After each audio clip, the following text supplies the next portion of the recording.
Madame Christine Arrigui. C'est bon. Monsieur le Président, chers collègues, c'est avec beaucoup de plaisir que je vous retrouve aujourd'hui, après l'honneur que vous m'avez fait la semaine dernière, de m'accueillir pour désignation comme rapporteur de la proposition de résolution tendant à la création d'une commission d'enquête sur le montage juridique et financier du projet d'autoroute A69. C'est d'ailleurs ce texte qui nous réunit aujourd'hui et en ce moment même. L'année 2023 a été l'année la plus chaude jamais enregistrée au monde. Elle nous donne ainsi une idée de la vie quotidienne dans un monde à plus 1,5 degré que l'accord de Paris sur le climat ambitionnait de ne pas dépasser.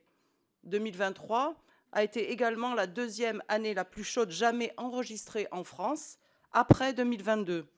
Concrètement, dans le Tarn, le département voisin ou celui où je suis élue, Albi a dépassé un nouveau record en comptabilisant 32 jours à plus de 35 degrés.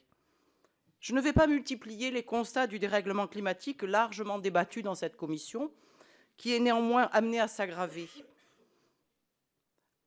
D'ici la fin du siècle, c'est-à-dire très prochainement, d'après de nombreuses études scientifiques, si nous n'agissons pas davantage. Christophe Béchu le répète assez souvent, habituons-nous à plus 4 degrés. Le phénomène de l'artificialisation des sols est tout aussi inquiétant. Dans l'Hexagone, la surface artificialisée est passée de 2,9 millions d'hectares en 1982 à plus de 5 millions d'hectares en 2018. Et les objectifs de lutte contre l'artificialisation des sols inscrits dans la loi Climat et Résilience n'ont pas eu le temps de produire leurs effets qu'ils sont déjà contestés. Si j'ai évoqué ces deux sujets, c'est que le projet d'autoroute entre Toulouse et Castres représente précisément le type d'équipement qu'il ne faut plus lancer. Initié dans les années 90, il concentre les contradictions de la politique de transition écologique et d'aménagement du territoire actuel. Il a certes été déclaré d'utilité publique par le gouvernement par un décret du 19 juillet 2018, mais c'est en dépit d'un avis négatif de l'autorité environnementale qui a dénoncé un projet, je cite, entre guillemets, anachronique au regard des enjeux et ambitions actuelles de sobriété, de réduction des émissions de gaz à effet de serre et de la pollution de l'air, d'arrêt de l'érosion de la biodiversité et de l'artificialisation du territoire et d'évolution des pratiques de mobilité. Les autorités environnementales n'expriment pas ainsi une opinion, mais se basent par rapport aux normes que nous, députés, adoptons. Ce projet n'est pas seulement une aberration écologique, il est également une injustice sociale. Si elle voyait le jour, l'A69 deviendrait la deuxième autoroute la plus chère de France, 20 € pour un aller-retour entre Toulouse et Castres pour les particuliers, 26,50 € pour les véhicules utilitaires légers des artisans. Des chiffres qui risquent d'augmenter encore avec l'inflation, puisque le contrat de concession est basé sur une inflation depuis 2020. Je répète, depuis 2020 pour un contrat signé en 2022. Pour ces raisons écologiques et sociales, une forte mobilisation citoyenne à l'encontre de la 69 a émergé.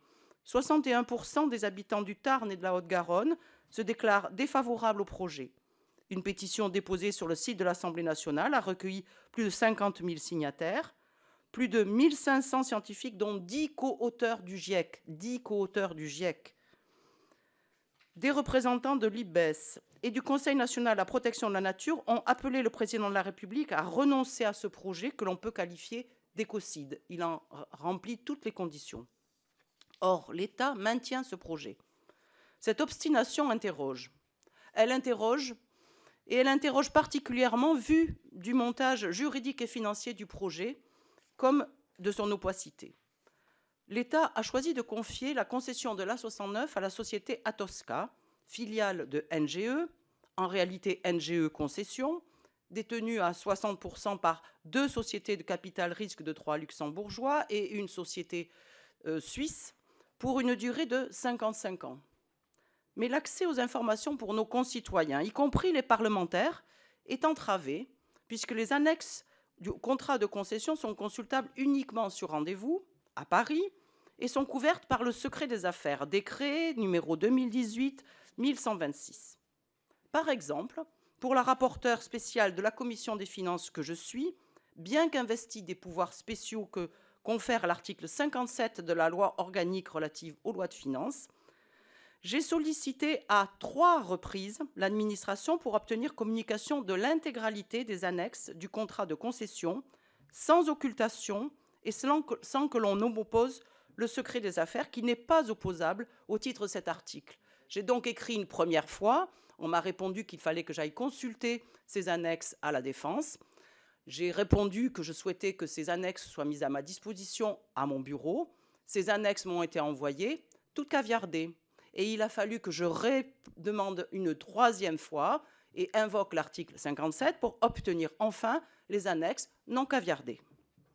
En conséquence, afin de faire toute la lumière sur les nombreuses zones d'ombre autour de ce projet, qui suscite une forte opposition locale, nous avons déposé avec mes collègues députés écologistes une proposition de résolution tendant à la création d'une commission d'enquête sur le montage juridique et financier du projet d'autoroute A69.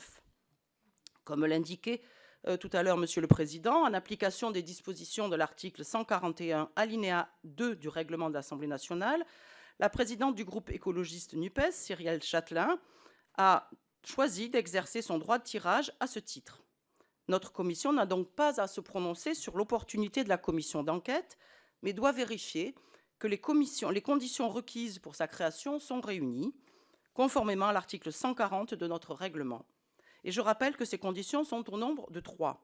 En premier lieu, la commission d'enquête doit déterminer avec précision les faits qui donnent lieu à enquête et les services ou entreprises publiques dont la commission doit examiner la gestion. Dans le cas présent, la commission a pour objectif, dans un premier temps, de faire toute la lumière sur les contours du contrat de concession en interrogeant la société concessionnaire Atosca et certains responsables politiques, membres du gouvernement, élus locaux, scientifiques et membres de la société civile.